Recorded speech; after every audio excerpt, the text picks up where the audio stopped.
नमस्कार, बड़ी बहस छत्तीसगढ़ में आपका स्वागत है। मैं हूं आपके साथ कनिका अरोरा।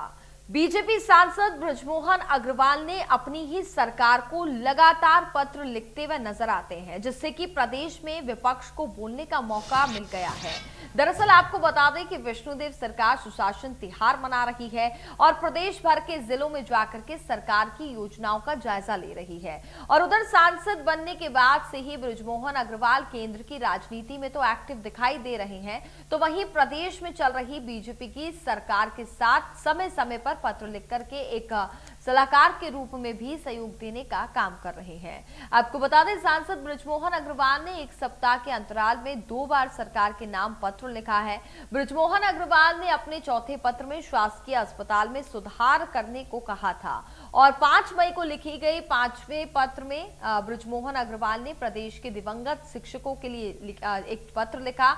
और एक तरफ बृजमोहन अग्रवाल राज्य सरकार से लगातार पत्राचार कर रही हैं, तो वहीं दूसरी ओर इन पत्रों का असर देखने को मिल रहा है। बीएड सहायक शिक्षकों की समायोजन करने की मांग पर लिखा गया पत्र अधिक असरदार रहा है। 28 अप्रैल को कैबिनेट में इस मामले में बड़ा फैसला किया और शिक्षकों के समायोजन की मांग को मान लिया गया। तो वहीं बृजमोहन अग्रवाल के लगातार पत्र लिखने से प्रदेश में सियासी घमासान तेज हो गया है। इस मामले पर पीसीसी चीफ दीपक बैज का कहना है कि सुशासन की पोल तो बृजमोहन अग्रवाल ही खोल रहे हैं और प्रदेश सरकार के नाकामियों को उजागर कर रहे हैं। तो वहीं दीपक बैज के इस बयान पर उप मुख्यमंत्री अरुण साव ने भी पलटवार किया है और कहा है कि बृजमोहन अग्रवाल ने सुशासन के लिए काम किया और आज इसी मुद्दे पर हम चर्चा करेंगे। चर्चा के लिए कुछ मेहमान भी जुड़ेंगे, लेकिन उससे पहले सियासी बयानबाजियां सुन लेते हैं। सुशासन लाने के लिए ही ये काम कर रहे हैं कि बीजेपी का सरकार का सुशासन तिहार चल रहा है। कांग्रेस ने जिस काम को पिछले 5 सालों में नहीं किया और मोदी जी की गारंटी पिछले 1.5 सालों में पूरी हो गई है, तो बाकी छत्तीसगढ़ एक अच्छा राज्य बने, छत्तीसगढ़ विकसित राज्य बने। विष्णुदेव साई जी के नेतृत्व में छत्तीसगढ़ की आम जनता को सुख सुविधा मिले, इसलिए मैं पत्र लिखकर मुख्यमंत्री जी से आग्रह कर रहा हूँ। बस तो एक ढकोसला है। इधर एक तरफ सुशासन दिवस सरकार मना रही है, दूसरी तरफ भारतीय जनता पार्टी के पूर्व मंत्री और वर्तमान में सांसद माननीय बृजमोहन अग्रवाल जी चिट्ठी लिख रहे हैं। अस्पताल में कोई भी व्यवस्था नहीं है, सर्जरी नहीं हो रही है, 2 महीने से पूरी तरह से प्रदेश के मुख्यालय का अस्पताल बंद है, मरीज परेशान है। तो इस तरह की मतलब ज्वलंत मुद्दों को लेकर चिट्ठी लिख रहे, तो फिर आप बताइए सुशासन है कहाँ? तो किस सुशासन की बात करते हैं? बृजमोहन अग्रवाल जी बढ़ते अपराध को लेकर चिट्ठी लिखते हैं, युवाओं को नौकरी पुनः देने के लिए चिट्ठी लिखते हैं और सीमेंट की बढ़ी हुई दर को लेकर चिट्ठी लिखते हैं, स्वास्थ्य को लेकर चिट्ठी लिखते हैं। मतलब कहीं न कहीं हर सरकार की कमियों को एक सजग जनप्रतिनिधि होने के नाते बृजमोहन जी लगातार चिट्ठी लिख रहे हैं। मतलब मुझे लगता है कि भारतीय जनता पार्टी की में क्या कमियां हैं और भविष्य में क्या होने वाला है, ये बृजमोहन अग्रवाल जी सरकार को अवगत करा रहे हैं। तो मुझे लगता है कि बृजमोहन अग्रवाल जी को सरकार एक भविष्य वक्ता के रूप में उनको नियुक्त कर देना चाहिए। सुशासन तिहार में जिस प्रकार से लोगों ने बढ़ चढ़कर हिस्सा लिया है, लोगों ने अपनी समस्याओं से अवगत कराया है, ये सरकार की विश्वसनीयता को बताता है कि आम लोगों को सरकार पर भरोसा है और भरोसा होने के कारण लोग आवेदन दे रहे हैं कि यही वो सरकार है जो हमारी समस्याएं सुनेगी, यही वो सरकार है जो हमारे समस्याओं का निदान करेगी। इसलिए लोग बढ़ चढ़कर आवेदन दे रहे हैं और 40 लाख आवेदन करीब आए हैं। तो ये सरकार पर भरोसा को बताता है। सरकार पर बार बार छत्तीसगढ़ की जनता भरोसा कर रही है, चाहे निकाय के चुनाव में भरोसा जताया, पंचायत के चुनाव में भरोसा जताया, अब सुशासन तिहार में छत्तीसगढ़ की जनता जिस प्रकार से बढ़ चढ़कर हिस्सा ले रही है, ये बताता है कि विष्णुदेव साय जी की सरकार जनहित के लिए, जन सरोकार के लिए प्रतिबद्ध है और काम कर रही है और लोगों को उम्मीदें भी हैं और निश्चित रूप से हम लोगों की इच्छा और आकांक्षाओं को पूरा करने का काम करेंगे। दीपक बैज जी बार बार जिस प्रकार से वो मुद्दे उठाते हैं, जनता ने जिन्हें घर बिठा दिया हो, सबक सिखा दिया हो, शून्य में आउट कर दिया हो, वो जनता के हित की बात करना बंद करें।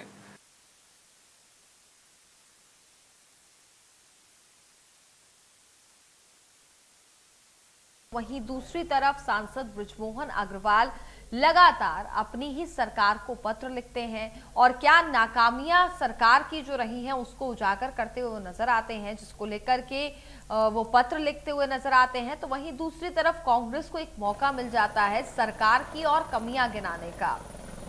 तो इसी मुद्दे पर हम चर्चा भी करेंगे, हमारे साथ कुछ मेहमान भी जुड़ेंगे। हमने आपको सुनाया भी कि दीपक बैज का क्या कहना है, बृजमोहन अग्रवाल क्या कहते हैं और साथ ही अरुण साव ने पूरे मामले पर क्या उच्च शिक्षा विभाग से संबंधित। तो ये सुशासन तिहार की भी तस्वीरें हम आपको दिखा रहे हैं, जहां पर जनता के बीच जाके मुख्यमंत्री उनसे संवाद करते नजर आए।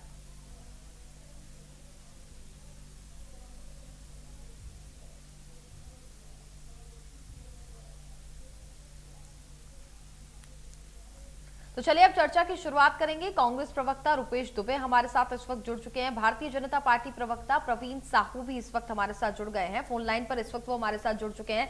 और सबसे पहले मैं प्रवीण जी से शुरुआत करूंगी। प्रवीण जी, अगर मुझे सुन पा रहे हैं तो आपसे मैं समझना चाहूंगी कि सुशासन तिहार एक तरफ सरकार यहाँ पर चला रही है प्रदेश भर में, वहीं दूसरी तरफ सांसद बृजमोहन अग्रवाल अपनी ही पार्टी को यहाँ पर पत्र लिखते हैं और एक बार नहीं कई बार वो पत्र लिखते हुए नजर आते हैं और जो कमियां हैं उसको यहाँ पर वो उजागर करते हुए नजर आते हैं। आप इस पत्र को किस तरीके से देख रहे हैं? देखिए, सबसे पहले मैं भारत माता की जय कहूंगा। आदरणीय कनिका जी आपको नमस्कार, सम्मानित जनता आदरणीय रुपेश जी आपको नमस्कार, प्रणाम। देखिए, सम्मानित बृजमोहन अग्रवाल जी हमारे पूरे प्रदेश नहीं पूरे देश के सर्वमान्य नेता है, तो निश्चित रूप से बहुत अच्छा अपना कर्तव्यों का निर्वहन कर रहे हैं और निश्चित रूप से आदरणीय जो मुख्यमंत्री जी ने भी कहा कि वरिष्ठ सलाहकार की भूमिका निभा रहे हैं, तो उनके पत्र को निश्चित रूप से हम बहुत गंभीरता पूर्वक लेते हैं और बहुत लंबे अरसे से वो जनप्रतिनिधि है, तो निश्चित रूप से जो भी समस्या उनके संज्ञान में आ रही है वो सरकार तक पहुंचा रही है और सरकार तत्काल संज्ञान में लेते हुए अच्छा काम करते हुए निराकरण भी कर रही है। रही बात, देखिए हम वर्तमान में सुशासन तिहार मना रहे हैं और निश्चित रूप से आप देखेंगे जो भी जनता की समस्या है उसका तत्काल निवारण हो रहा है। कनिका जी, आपको और आपकी जनता को बताना चाहता हूं कि कुछ साल पहले जब कांग्रेस सत्ता में थी तब एक कार्यक्रम करते थे भेंट मुलाकात। वो भेंट मुलाकात तो नहीं होता था, वो सेट मुलाकात होता था। पहले से लोगों से बातचीत करके सेट किया जाता था कि कौन सा व्यक्ति क्या प्रश्न पूछेगा और उसको क्या उत्तर मिलने वाला है। नया नाम आपने बताया, सेट मुलाकात। हाँ, निश्चित रूप से ये पहले होता था, आप जाके वीडियोस भी देख सकते हैं। लेकिन वर्तमान में देखिए, हम कभी नहीं कहते कि किसी जनता को कोई तकलीफ नहीं हो रही होगी, जनता को तकलीफ कुछ ना कुछ हो रही है, इसलिए हम लगातार सरकार स्वयं निराकरण के मुख्यमंत्री आदरणीय विष्णुदेव जी के माध्यम से लगातार हम धरातल पर उतर के उस समस्या का हम निराकरण कर रहे हैं। हम जान रहे हैं कि कुछ ना कुछ समस्या है, लेकिन उस समस्या के निराकरण के लिए सरकार तत्पर है, इसलिए महत्वपूर्ण कहीं ना कहीं जो है त्योहार मनाया जा रहा है। और निश्चित रूप से कहीं ना कहीं कांग्रेस को यही नहीं पच रहा है कि पिछले 5 साल में यदि अच्छा काम वो किए होते तो जनता उनको पुनः सत्ता सौंपती, लेकिन 5 साल में जनता के हित में कोई काम किया नहीं, इसलिए जो पार्टी 75 पार का नारा दे रही थी वो 35 सीटें तक क्रॉस नहीं कर पाती है। रुपेश जी, क्या कहेंगे पूरे मामले पर? एक तरफ जैसा मैंने उनसे सवाल किया, सुशासन तिहार चल रहा है, सांसद बृजमोहन अग्रवाल पत्र लिखते हैं, आप भी लगातार यहाँ पर आरोप लगाते हैं और कहते हुए नजर आती है आपकी पार्टी की यहाँ पर सरकार की, राज्य सरकार की जो पोल है वो साफ तौर पर खुलती हुई नजर आ रही है। किस बात का सुशासन तिहार मना रहे भाई? कनिका जी नमस्कार, अरुण भाई नमस्कार। कनिका जी, छत्तीसगढ़ में समस्याओं का है अंबार और सरकार मना रही सुशासन तिहार, ये कहावत चल पड़ी है। कनिका जी, 1.5 साल में जिस प्रकार से भाजपा की सरकार सत्ता में है और 40 लाख से अधिक आवेदन सुशासन तिहार के अंतर्गत में आए हैं और ये वो आवेदन है जो आम जनता के लिए जो सरकार की योजनाएं हैं उससे संबंधित आवेदन है। बृजमोहन अग्रवाल जी छत्तीसगढ़ में जननायक रहे हैं, उनकी भूमिका को न कांग्रेस न भाजपा नकारती नहीं है, लेकिन जब जब भी उन्होंने रेखांकित किया, जब सीमेंट के बेतहाशा प्रधानमंत्री आवास योजना की बात करते रहे और उसके बाद जब प्रधानमंत्री आवास योजना की जब बातें हुई तो तो सीमेंट के दर छत्तीसगढ़ में बेतहाशा बढ़े, तो बृजमोहन अग्रवाल जी ने सीमेंट के दर के लिए पत्र लिखा। उसके बाद कानून व्यवस्था के लिए पत्र लिखा। वर्तमान समय में बृजमोहन अग्रवाल जी ने शिक्षकों को बीएड और डीएड की शिक्षा जिनको सेवाएं समाप्त कर दी गई थी उनके लिए पत्र लिखा। और अभी वर्तमान में जो 15 वर्षीय भाजपा के कुशासन काल में शिक्षा कर्मियों के लिए जिस प्रकार से नीति नियम बनाए थे, उसके चलते उनके अनुकंपा नियुक्ति या उनके परिवारजनों को नहीं मिल पाया था, उसके लिए पत्र लिखा है।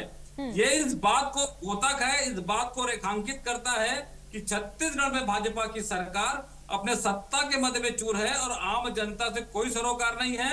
अरे सबसे दुर्भाग्यजनक बात तो ये रहा कनिका जी कि छत्तीसगढ़ में घोषणा पत्र समिति के जो अध्यक्ष विजय बघेल जी, उन्होंने भी छत्तीसगढ़ सरकार को पत्र लिख करके चिताया था।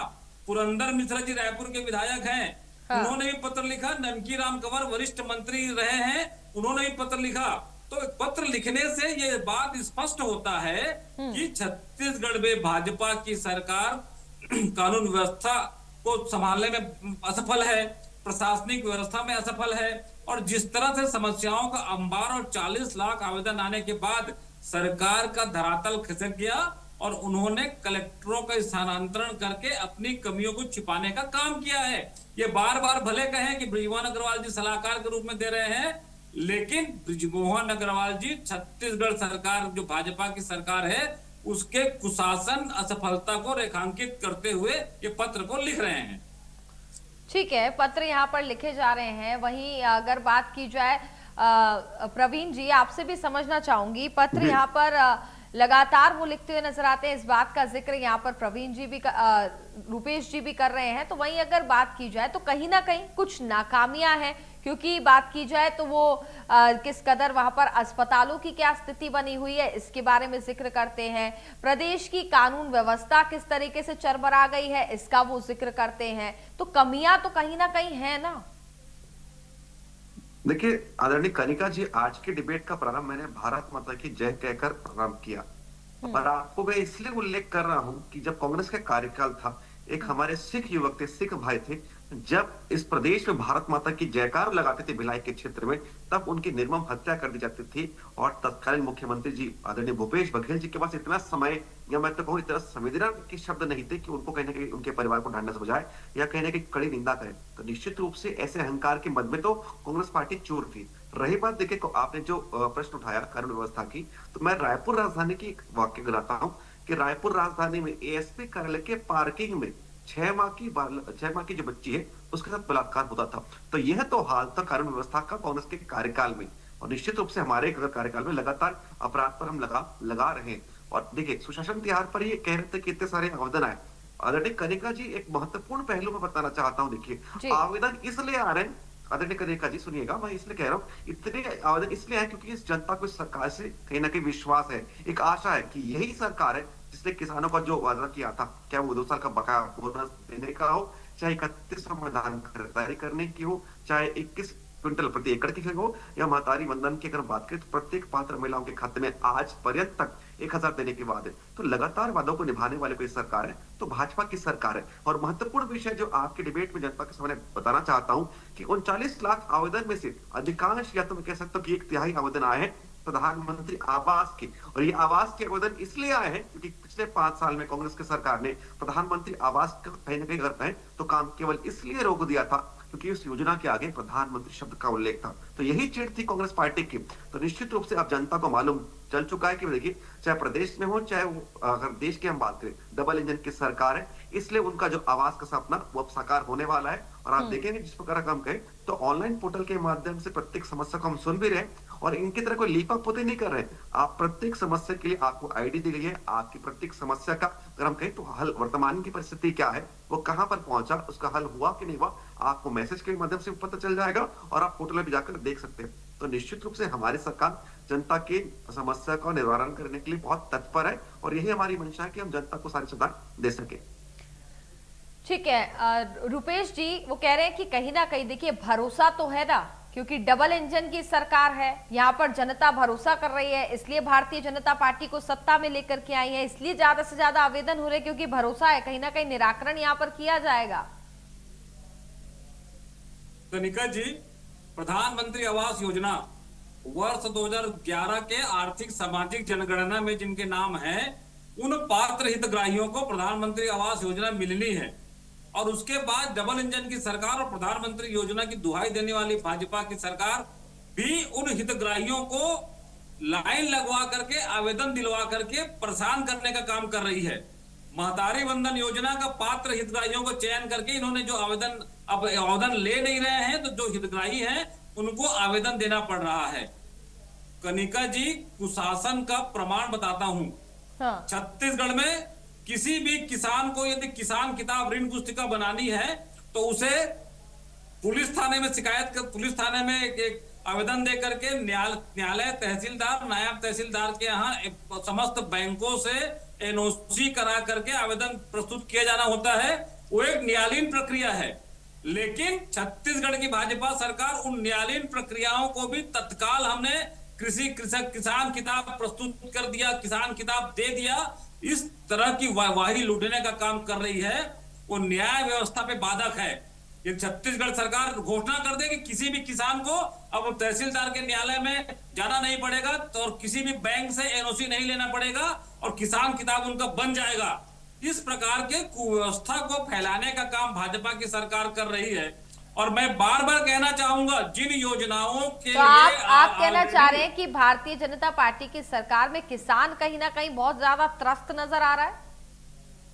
निश्चित रूप से किसान आज जिस प्रकार से अघोषित बिजली कटौती से परेशान है। अरे आज तो कनिका जी, किसान को यही नहीं मालूम है कि धान का समर्थन मूल्य कितना है, और केंद्र सरकार ने तो 117 रुपए समर्थन मूल्य बढ़ाया था, उसको भाजपा की सरकार कब देगी? हाँ। माने इन्होंने तो किसानों का जो धान का समर्थन मूल्य है उसको ही समाप्त कर दिया। 31 रुपए फिक्स कर दिया, 31 में धान खरीदेंगे, और उसके बाद दाना धान खरीदने की बात करने वाली भाजपा सरकार आज किसानों का धान ना खरीद करके, और जिनका किसान का धान खरीदे हैं उसको केंद्र सरकार नहीं खरीद रही है, और छत्तीसगढ़ सरकार को आर्थिक क्षति को पहुंचाने का काम भाजपा की सरकार कर रही है।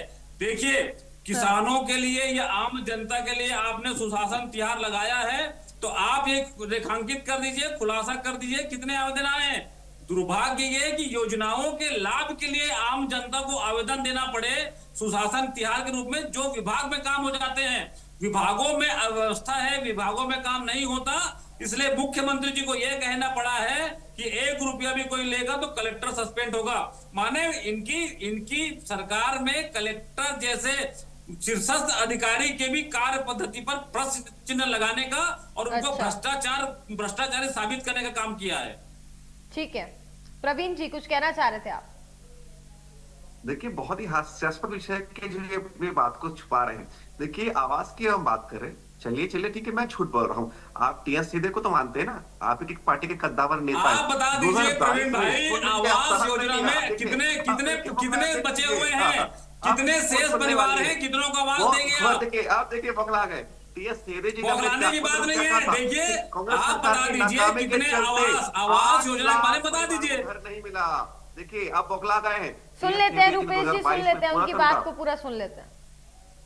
सच सुनने का साहस कहां से लाएंगे कांग्रेसी? देखिए, वही बता रहा हूँ। 2022 में अपने त्याग पत्र में उल्लेखित किया था टीएस सिंहदेव जी ने कि भूपेश बघेल जी को बार बार चेताया कि भाई आवाज दे दीजिए, लेकिन भूपेश बघेल की सरकार ने काम नहीं किया। इसलिए 8 लाख से अधिक परिवारों को आवास और कहीं ना कहीं 10,000 से अधिक करोड़ का इंफ्रास्ट्रक्चर इस प्रदेश में निर्मित नहीं हुआ। ये भाजपा नहीं कह रहा।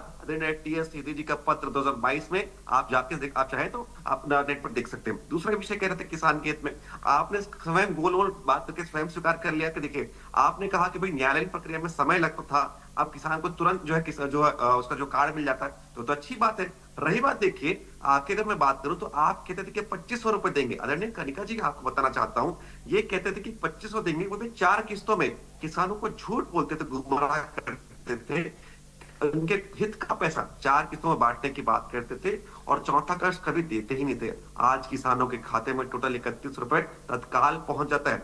रही बात, देखिए अगर हम बात करें, जो बार बार कह रहे थे ना कि भाई आदरणीय मुख्यमंत्री जी जा रहे, ना कहकर कहीं ना कहीं कह सकते हैं कि आपकी सेटिंग तो खुद थी ना, इसलिए आप कहते नहीं थे। मुख्यमंत्री जी तो बोल रहे ना कि कोई भी अगर 1 रुपए भी रिश्वत ले तो उस पर कार्रवाई होगी। आपने तो कभी कहा ही नहीं है। ठीक है, रुपेश जी। कनिका जी, 23 सितंबर कहिएगा पहले। जिस प्रकार से भाजपा के आदरणीय हम सबके मुख्यमंत्री जी औचक निरीक्षण करने की बात करते हैं, जब ये औचक निरीक्षण में पहुंचते हैं तो प्रशासनिक तंत्र वहां ऑलरेडी पंडाल, माइक, आम जनता को बिठाकर रखते हैं। ये पूरे समाचार चैनलों में दिखा ये बात। और उसके बाद आज का दौरा था, आज का दौरा भी बकायदा प्रोटोकॉल जारी होता है माननीय मुख्यमंत्री जी का। ये कैसा औचक निरीक्षण है। और सबसे दुखद पहलू ये है कनिका जी कि मैं फिर से कहना चाहूंगा, जब छत्तीसगढ़ में समस्या का अंबार, तो कैसा सुशासन प्रोटोकॉल जारी हुआ मतलब पहले से तय वहां पर जाएंगे जहां पर प्रोटोकॉल जारी पहले से यही तो बता रहा हूँ। औचक निरीक्षण का मतलब क्या हुआ? औचक निरीक्षण का मतलब क्या हुआ? सब चीज बता करके कर रहे हो। औचक निरीक्षण का मतलब क्या होता है? देखिए, आपको तकलीफ जरूर होगी क्योंकि आप लोगों की कलाई खुल चुकी है और आपके कलाई खोलने के लिए सांसद बृजमोहन अग्रवाल जी ने पत्र लिखा है। क्या प्रश्न पूछना है और क्या उत्तर मिलेगा?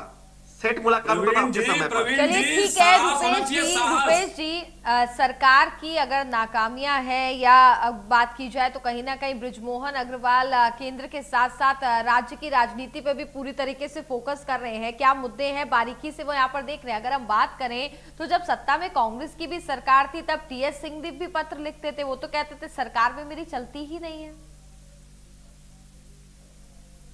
कनिका जी, टीएस सिंहदेव जी ने कभी ऐसा नहीं कहा सरकार मेरी चलती नहीं है। जिस प्रकार से ऑन रिकॉर्ड कहा है, सार्वजनिक बातें सामने उनका बयान इस वक्त मेरे पास नहीं है। अगर बयान होता तो मैं बिल्कुल आपको सुनाती। आज प्रवीण साहू जी अपने दिल में हाथ रख के भारत मां की कसम खाकर कह दे कि इनकी भाजपा की सरकार ने 7 लाख आवास वापस नहीं किए थे। भाजपा की केंद्र सरकार ने 7 लाख आवास वापस नहीं लिए थे। बता दे, बड़ी बड़ी बात करने वाली भाजपा। चलिए ठीक है। और उसके बाद आज वर्तमान में बता दे कितने आवास, 18 लाख आवास की बार बार भाजपा दुहाई करती है। ये बता दे कितने आवास उन्होंने स्वीकृत कराए हैं। ठीक है रुपेश जी, प्रवीण जी से जवाब दे लेते हैं। प्रवीण जी 30 सेकंड में अपनी बात को पूरा कीजिए, समय थोड़ा सा कम है सर। निश्चित रूप से भाजपा की सरकार यानी शासन की सरकार हम जनता के हिस्से इसमें बहुत सारे काम कर रहे हैं जिससे कांग्रेस पार्टी को आपत्ति हो रही है। चाहे आवास हो चाहे जितने भी विषय हो, आप देखेंगे तत्परता तक काम हो रहा है। अगर मैं बात करूं सुदूर अंचल में रहने वाले हमारे भाई जो तेंदुपत्ता संग्रहण का काम करते थे, उनके मानक दर में कहीं ना अगर इन्होंने कटौती कर दी थी, हमने उस मानक दर को आज 5500 रुपए कर दिया है। और महत्वपूर्ण विषय इस डिबेट के अंत में कहूंगा कि जिस चरण पादुका वितरण का हमने पॉलिसी लाया था उस चप्पल तक ठीक है। चलिए रुपेश जी प्रवीण जी, देखिए समय की थोड़ी सी कमी है। आपका बहुत बहुत धन्यवाद हमारे साथ चर्चा में जुड़ने के लिए। तो एक तरफ तो जहां सुशासन तिहार मनाया जा रहा है राज्य सरकार की तरफ से, तो वहीं दूसरी तरफ सांसद बृजमोहन अग्रवाल के जो पत्र उन्होंने यहाँ पर लिखे हैं उसको लेकर के सियासत गर्म नजर आ रही है। इसी के साथ बड़ी बहस छत्तीसगढ़ में बस इतना ही। आप देखते रहिए इंडिया न्यूज मध्य प्रदेश छत्तीसगढ़। नमस्कार।